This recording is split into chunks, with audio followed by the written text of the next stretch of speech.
Running late. Well, let's see here. Hello. Let me give some. I've got some stuff to pass around here. Do that maybe before we start.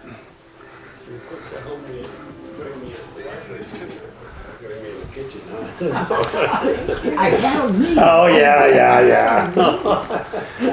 I think it. Let's see. I do. Well, He works with kids, so he can I can. a big kid. That's all you got? Yeah. That's all you got? That's right. That's right.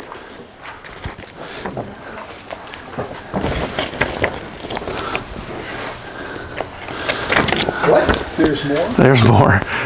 Yeah, once I got organized, I was like, man, I should have bought a folder just to put everything in, but make it easier. Okay. The last thing is this, what we're actually going to talk about today. Yeah, thanks. Okay. Well, thanks for coming to When Helping Helps. My name's Chris Granberry, and my family, my wife and kids and I moved to the Yakima Reservation in Washington State. We're on the east side of the Cascades, so we're on the dry side in the desert. We moved there a little over 18 years ago, and the goal was to get a church started in a little town called White Swan, where there really was not a healthy church anywhere around. So when we first moved to the reservation in 2003, most of the kids had never really even heard of Jesus. It was pretty remote. I remember we had a Christmas party our first December there, and we had 50 kids that came to the party and one teenager. And I was getting ready to tell the Christmas story, and I asked everybody there, who knows why we celebrate Christmas? And none of the kids knew. And the teenager said, is that when, she was 16 at the time, she said, is that when Jesus died on the cross? I said, no, it's about Jesus, but it's not, that's Easter that you're thinking about. So, so that was kind of the environment, was really just no Christian presence in the community at all. So my wife, I wish she could be here with me, but she couldn't make this trip. We've been married, August will be 30 years, have 4 grown kids. I was raised in Birmingham, Alabama. Learned about the reservation through a 1-week trip. I was a youth director, and I took a group. Hi. Oh, that's fine. If you want to grab one of each of those, if you can, that'd be great. I took a group of about 25 high school students to White Swan in the summer of 2000. Thought it was going to be a good experience for them, and it was, but it had a much bigger impact on me. I was real happy being a youth director. I wasn't looking for a change. I had everything like I liked it in Birmingham, Alabama, and the Lord just kind of flipped my world upside down on a 1-week trip. But it was interesting that one of the things that happened that week, and I could spend all my time talking about that week, but one of the things that happened, we were working on a lady's home, roofing it and painting it. I was on the roofing crew, which was a big mistake. It was like 107 degrees every day that week. We had an elder from our church. His shoes melted, and the soles slid sideways off the uppers like that, and he had to duct tape them back together again. So in hindsight, it was too hot to be roofing for sure. But we did get a roof on the house and a new paint job, knocked down all the weeds and picked up all the trash in the yard and everything. And the lady was real nervous and standoffish, of course. So she wanted the work done, but she was nervous about having all these kids from Alabama all over her house, you know. And as the week went on, I was getting more and more concerned because we didn't have any real interaction with her. And there was nobody in the community to follow up with her. So the organization that we went with would take 1-week teams to White Swan just 2 weeks out of the year. And so some of the kids at Kids Club had prayed to receive Christ with me, but we were the second week, and I knew they're about to go 50 weeks with no interaction with believers as far as I could tell. No healthy church. And that was breaking my heart. But then also I was concerned about the lady whose home we were working on. And this was long before When Helping Hurts was written. But somebody had said one time to me, and this phrase was rolling around in my head. They said, if you show mercy to somebody, but you don't ever share the gospel, if you're just expecting them to pick up on the gospel through osmosis or something, you may just be making somebody comfortable on their way to hell. And I couldn't get that out of my head. Maybe it's because it's 107 degrees on the roof, but I was concerned about this lady. You know, that's great, new roof, new paint job, all that. But if she doesn't understand it's all about Jesus, then what have we really done? And as the week progressed, and as we continued to not have any significant interaction with this lady in the home, I got more and more concerned about the whole situation. And I didn't realize that God was calling us to move to the reservation full time. But more and more, I kept, my prayer was basically, God, you've got to do something. This is not okay. The way things are in this town is not okay. It's not okay. That's about all I could come up with. And the very last day, the roof was done. The house looked great, paint job, all that. I had not even had an opportunity to speak to the woman at all, or even say hi. Loaded all the students up. We're about to drive to the airport, fly back to Alabama. We had already said, see you later to all the kids, which broke my heart. And had all my students loaded up, went around the house one more time, making sure we didn't leave anything behind. Halfway across the front yard, and the lady came running out of the house to catch me. And I tell people, I didn't know back then that folks in White Swan don't run to catch outsiders. They might run to chase you off, but they're not going to run to catch you, right? And I stopped and turned around and saw she had tears streaming down her face. And that's something else I didn't know back then, but people in White Swan don't show weakness in front of outsiders either. And she came up to me and she said, why would you guys do this? She said, you paid all that money for plane tickets, you bought the paint, you bought the shingles, you did all this work on my house for free, and you don't even know me. Why would you do that? And then she said something that changed my life forever, I think. She said, my own family wouldn't do this for me. Why would you do it? And I was able to share the gospel with her in her front yard in the context of her. She started the conversation. And what happened, looking back at it, is she experienced the love of Jesus through us, and then she wanted to know the rest of the story. And I wish I could say that she fell on her knees and prayed to receive Christ in her front yard. She didn't. But she did stand and listen to a random white guy from Alabama talk about Jesus, and she wanted to know. And the reason I say that changed my life, that little phrase, my own family wouldn't do this, is that's the heart of what we do now at Sacred Road. And that's what we ask the one-week teams that come to work with us and our summer interns, that's what we ask folks to do, is do your very best to treat people like family. And for me, at first that was hard. Well, it's still hard, but one of the things that was hard about it initially is, we would go do kids club when you have 100 kids show up. And obviously you can't love all 100 like they're yours. But then I sensed that the Lord was saying, well, just love this one right here, the one in front of you right now. Treat them like you would treat your own child. But then I would almost argue with God and say, well, I can't take them home with me. My kids are coming home with me when kids club's over. I can't take these kids. And he said, just right now, this kid right now, right here. Don't worry about an hour from now. You don't even know if we're all going to be here an hour from now, right? So I finally kind of got over that hurdle. I want to love this person in front of me right this minute like family to the best of my ability. Never going to do it perfectly. But what's happened when we moved to the reservation in 2003 with that mindset, well, first of all, the kids came in droves, right? They wanted a safe place to be where they weren't going to get picked on by the other kids, and they could just play. They could let their guard down. get a snack, listen to a Bible story, play kickball or foursquare or whatever. Or I'd write their name real fancy in sidewalk chalk, that kind of stuff. Simple stuff, right? And as the kids started to trust us, then the grandmothers started to come out. The widows started to come. And so right away, and well, 75% of the teenagers in the town where we work are technically homeless, according to the school. They get shuffled around from one house to another. Some people call them couch surfers, and sometimes they stay in broken down cars or vans. And a lot of the children are in that same sort of situation. So from the very beginning, we had opportunities to love on widows and orphans, basically, and to treat folks like family.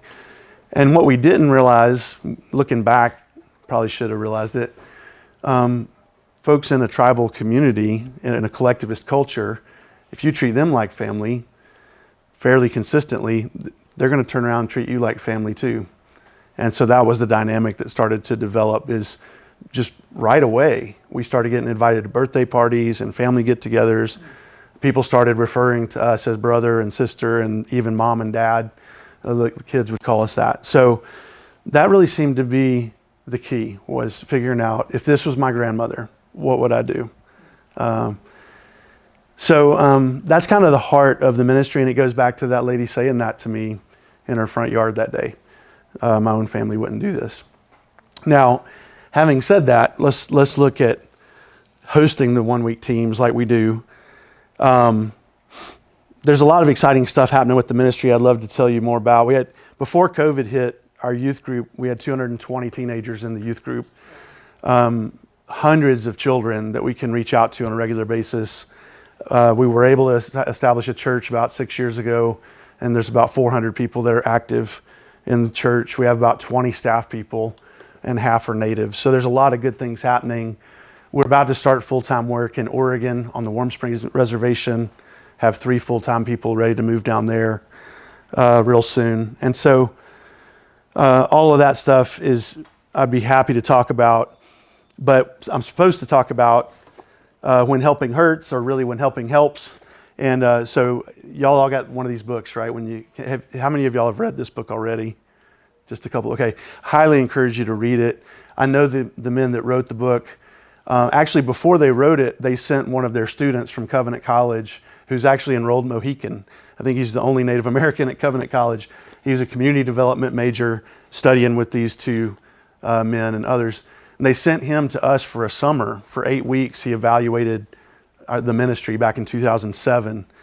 And that was the big question, was, are we helping or hurting? And in the end, he said, you're doing more good than harm. You're helping. And he said the key is your orientation that you do with the one-week teams.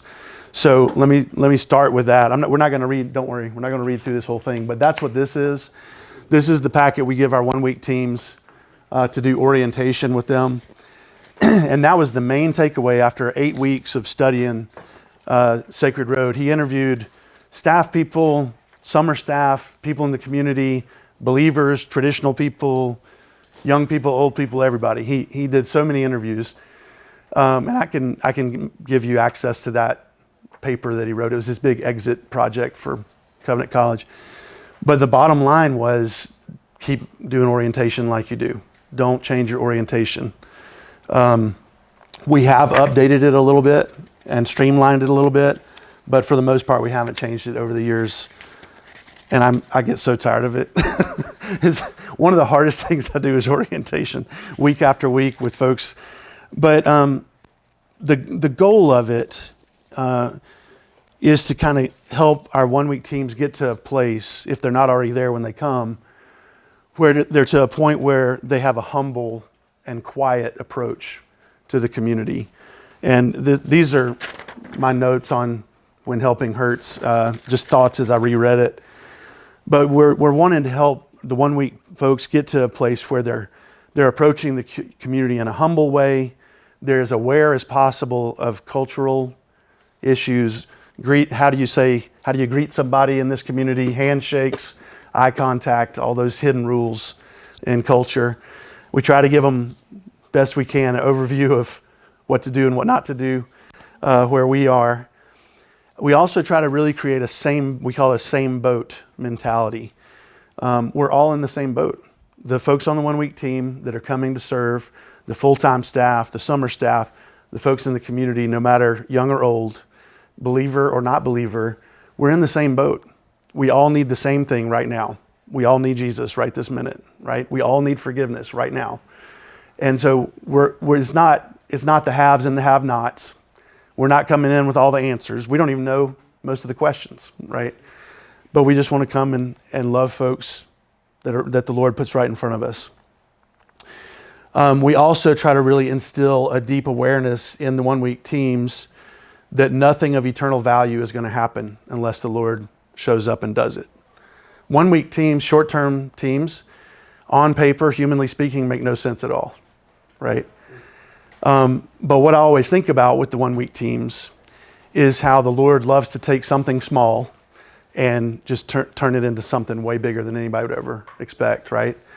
So when I think of 1 week teams, I think mustard seed, or I think the little boy with the sack lunch when there's thousands and thousands of hungry people, right? And so we emphasize that. We'd say, look, you have very limited amount of time.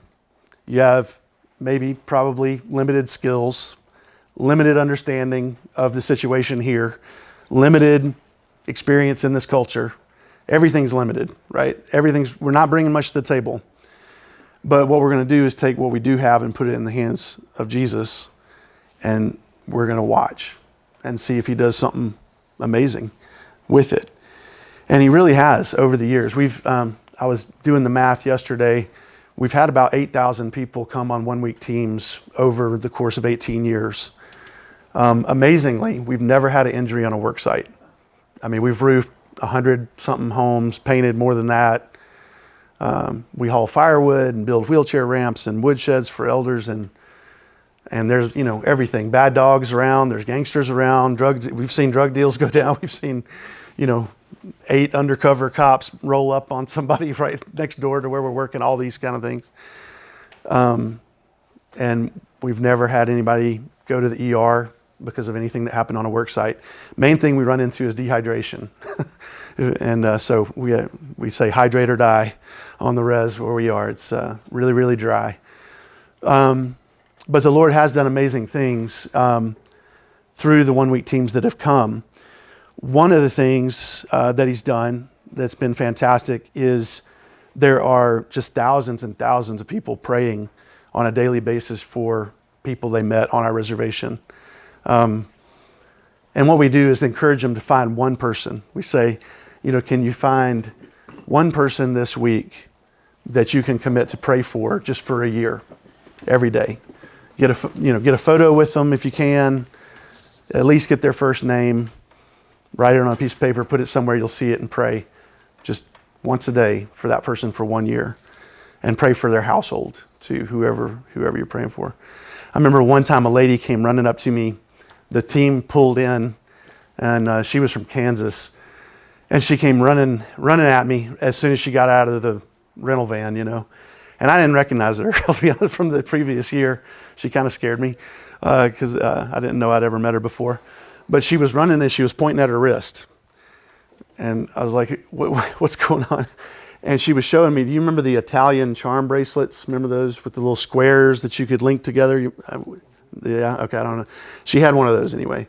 And it had 14 little squares that went all the way around her wrist. And she got right up in my face, showing me this thing. And then I realized there were little faces. And it was 14 kids that she had played with at Kids Club in the housing projects. And she had gone home and made an Italian bracelet, charm bracelet with 14 little faces on there. And she knew every single kid by name. She showed me. She told me each kid's name. And she wore that every day and prayed for each one of those kids every day and for their household too. That's a good reason to do 1 week teams. People are a lot more likely to pray for somebody they've met face to face, right? And sure enough, she did. She prayed for those 14 kids. There are people all over the country praying for the kids in our church, for their households and their families, and for us on staff.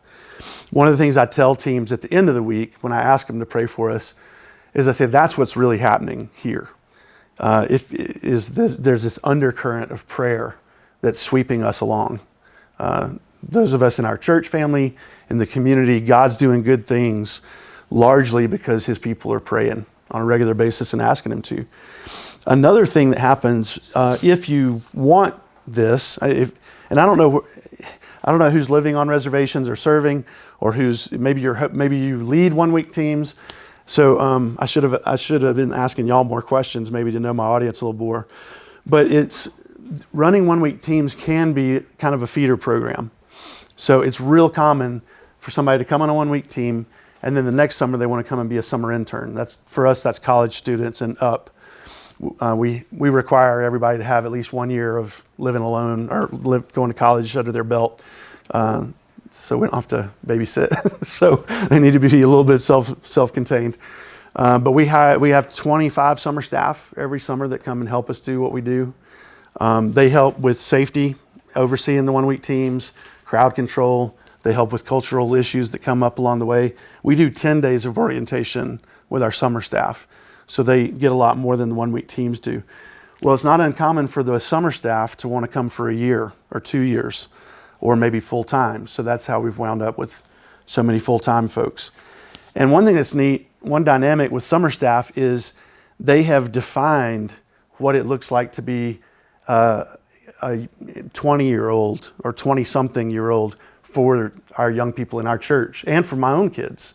My kids had a very different idea of what a college student is than what a lot of folks think of when they think college student, because basically they had been surrounded every summer by the cream of the crop college students. And so a lot of our young people in our church have made solid relationships with other just people a little bit older than them from all around the country who love the Lord, and they're following in their footsteps. They're showing them what it looks like to be 22 years old or 25 years old, and to walk with Jesus in that way. Excuse me, can you just, Yes. give me a recap real quick of what your organization Oh, is? yeah. And what you're doing there? Yeah, sure can. So Sacred Road Ministries, we're on the Yakima Indian Reservation in Washington State.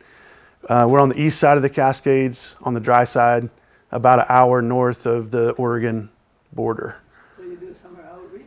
We do. We live there. My family's been there for 18 years now. Well, actually, my 4 kids are all grown and living on their own now. Yeah, it's a church planting ministry. And it was church planting primarily through children's ministry and mercy ministry initially. And now youth ministry has really developed to the point, before COVID, we had about 220 teenagers that were active in the youth group.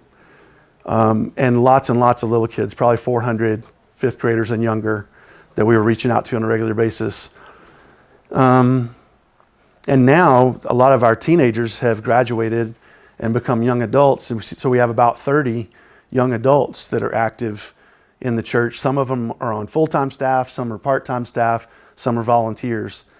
But whenever anybody on the res needs a large group of people that'll come to work hard, they call us, because we can round up a bunch of young adults and older teenagers and go do like a massive food distribution or something like that. So, yeah. And so, I was supposed to talk about When Helping Helps instead of When Helping Hurts. But I would encourage you to read the book When Helping Hurts if you haven't read that. I do feel like, and I know the guys that wrote it, Steve Corbett actually sent 3 of his own kids to work with us as summer interns. So we're all on the same page. But one thing I do think is missing in the book a little bit, the book is very scientific and very precise, and I like that. It's all good stuff.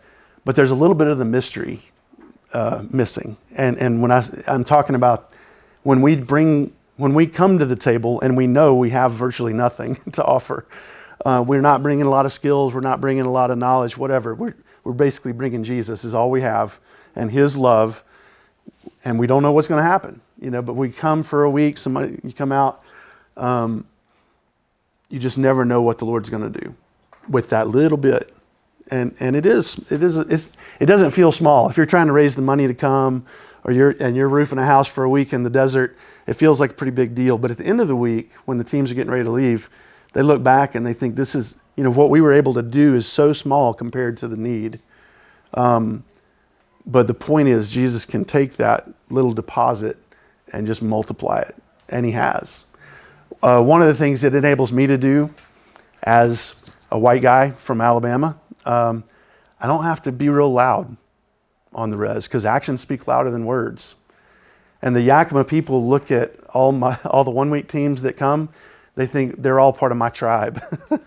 And so they think I'm kind of the chief and this is my tribe. And it's a weird tribe too because they come from everywhere. I've actually had people from China come on 1 week teams, like Chinese citizens who were visiting family members in Seattle, didn't speak English, came out and spent a week on the reservation.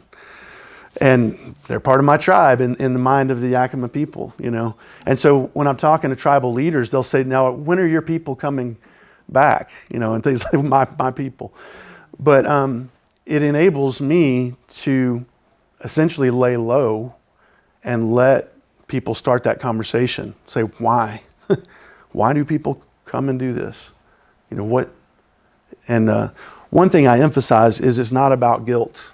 It can't be about, guilt is not a good motivator. And I can't tell people how to feel, you know. I can't say to 1 week folks, you know, you should feel guilty or you shouldn't feel guilty or any of that.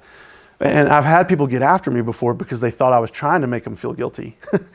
And I've never tried to do that because I don't think guilt is a good motivator. I think guilt runs out. One of the traditional leaders said that to me early on. We'd been on the res for just a few months. And he was trying to figure us out. And another leader who actually wound up giving me an Indian name, so I'm adopted into his family, he said, you guys are a different kind of white people. And the other traditional leader was talking to me about that, trying to figure out what's going on. And he said, in the past, the white people who've come here, they come and they help out until they feel better. And then we never see them again. And see, that's because they were trying to work off their guilt, you know. He said, but you guys just keep coming back. Your people just keep coming back. And he was trying to figure that out. It's something else motivating. And it's the Lord. And it's His love. So a few quick things and then we'll do questions. I've lost track of time. But one of the things we do, and I would encourage other folks to do, is none of the funds that the team members raise, goes into our budget. It all goes into the community somehow. I don't get a stipend. My paycheck is no way related to how many people come on 1 week teams. And I know some organizations are set up where they do that. So what happens, at least over time, is whoever's running the teams is tempted to bring more and more teams because then they make more money, right? And then you wind up asking the wrong question. You're asking how many teams can we possibly run through this community in a summer instead of saying how many people does this community need to come through here in a summer. And so the money that the teams raise, that's another thing is the money they're raising, what they're telling people is we're going to do children's ministry and to work on homes of widows and elderly folks. And that's what the money's for, right? Well, then it shouldn't be going into my pocket. Okay. So I'm a big believer on that. The number of people coming on teams should not be related to whoever's running the teams. It should all go into the community. No financial benefit for the people running the teams, in my opinion. Also, we have our teams do the nastiest, dirtiest grunt work we can possibly find. We want to do the stuff that nobody else wants to do. And one of the reasons that's a good thing to do is because nobody else is going to do it, first of all. You're not taking somebody else's job away from them, right? Also, the community sees outsiders coming in and humbling themselves as low as they can get. And that's good. It's good for everybody to see that. It's good for our folks to do it. And it's good for the community to see in a real practical way that we're willing to do that. We also really try to focus on potential instead of plight when it comes to children, teenagers, and adults too. You have to see the beauty and the brokenness if you're going to see the whole picture. If you don't see the beauty and the brokenness all at the same time, which is difficult to do, I think, then what you have then is a stereotype, right? But if you can manage to see both things at the same time, you have a more realistic picture of what's actually going on. So that's something else we work on with the teams. But having said that, we really focus on potential and what is God doing and what might he do next. The other thing we encourage teams to do is witness and testify. And that's one of their main roles. They're going to do a bunch of stuff. But really what we're doing is we're watching. We want to see God move. And any little glimmer, any glimpse of God on the move, we want to testify to it, you know.